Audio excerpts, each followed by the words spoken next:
안녕하세요. 줄리쌤의 톡톡 성형 라이트 성형외과 김지원 원장입니다.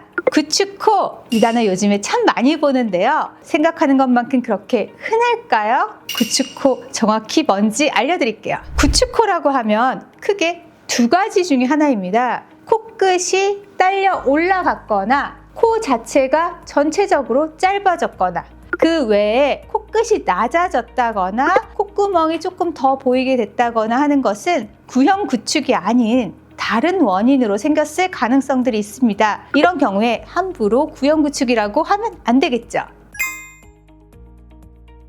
첫 번째는 보형물이에요. 가장 예측할 수 있는 원인 중에 하나입니다. 옛날에는 코끝 모양을 잡는 게 어려워서 보형물 자체를 L자 모양으로 넣거나 I자라고 해서 끝까지 뭉툭하고 두꺼운 보형물을 넣곤 했어요. 그러다 보니 코끝 부분의 보형물이 두꺼우면 두꺼울수록 캡슐 자체가 구형으로 생길 수 있게 되어서 구형 구축, 즉 구축코가 되기 쉬운 거죠. 움직이기 쉬운 연골 부분이 위쪽으로 딸려 올라가면서 미간이 높아지고 코끝이 들리고 짧아지게 되는 형태가 되십니다. 간혹 L자 보형물을 넣으신 분 중에는 비주가 함몰되는 경우도 발생하세요. 두 번째는 원래 비중격 기둥이 굉장히 약했는데 여기에 무거운 보형물을 얹은 경우입니다. 비중격은 집으로 치자면 대들보에 해당해요. 오똑한 코 그리고 높으면서 짧지 않은 코를 만들기 위해서는 이 기둥이 튼튼한 게 굉장히 중요한데요. 우리나라 사람은 워낙 코가 낮고 펑퍼짐하잖아요. 즉 연골들이 약하고 작아서 이렇게 된 겁니다. 그런데 여기에 무리하게 높은 보형물을 올리거나 탑쌓기 형태로 귀연골이나 비중격 연골을 코끝에 무리하게 덧대어서 무게감을 주게 되면 이 부분이 눌리면서 비중격 기둥을 끌고 가게 되고 찌그러지거나 일부 흡수되면서 녹아 없어져요. 그러다 보면 전체적인 모양이 어색하게 되고 나머지 보형물이 더 큰 자극을 받게 되고 당겨지는 힘을 받게 되면서 구축 현상이 심해지게 되는 거죠.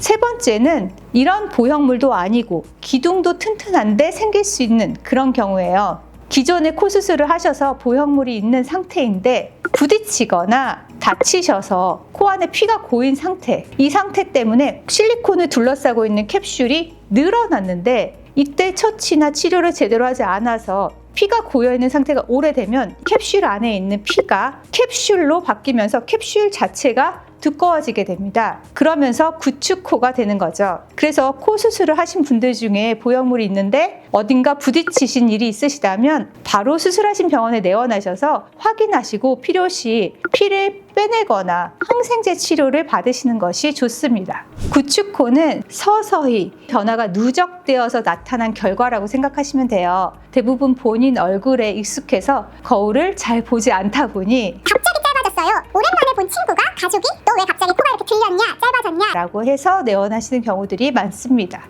구축코 교정은 크게 세 가지가 필요하게 됩니다. 첫 번째는 쪼그라든 조직을 충분히 펼쳐주기. 흉살은 충분히 제거하고 쪼그라든 조직은 충분히 펼쳐주어야 하는 것이 첫 번째입니다. 두 번째는 비중격 기둥을 재건시켜주는 겁니다. 비중격 연장술은 많이 들어보셨을 거예요. 이런 구축코에서는 비중격 기둥의 아래 위 기둥, 앞뒤 기둥 모두 다 약해진 상태이기 때문에 이 부분을 모두 강화시켜주지 않고서는 비중격 연장술 같은 코끝 높이는 효과를 보기 어렵습니다. 그래서 비중격 기둥을 충분히 튼튼히 해주어야 구축코를 잘 교정해 줄 수 있고 첫 번째 말씀드린 쪼그라든 조직을 펼쳐놓은 그 상태가 잘 유지가 될 수 있습니다. 세 번째는 염증 등으로 인해서 조직이 쪼그라들다 못해 흡수돼 버린 경우가 있어요. 비중격 기둥 같은 경우는 기증기연골이나 자가늑연골로 이런 부분을 덧대고 보강해서 다시 강화시켜 줄 수 있지만 코안 점막이나 날개연골 같은 부분은 이미 흡수되어 버린 부분을 대체할 수 있는 것이 없습니다. 이럴 때는 다른 조직을 이용하여 복합 이식 등의 형태로 부족한 조직을 보충해 주지 않으면 예전의 코 모양으로 다시 되돌아가기가 어려워져요. 그래서 이 세 가지를 다 해주어야 구축코 교정이 제대로 되었다고 할 수 있겠습니다. 구축코는 까다로운 방법으로 조금 더 섬세하게 수술하고 교정하는 것이 중요합니다. 내 코가 구축코인지 정확히 한번 확인해 보시고 구축코가 맞다면 이런 부분이 정확하게 교정될 수 있는 병원과 의사 선생님을 만나서 수술 받으시기 바래요. 궁금하신 점 있으시면 문의 주시면 답변 남겨드릴게요. 이 영상이 도움이 되셨으면 좋아요와 구독 눌러주세요.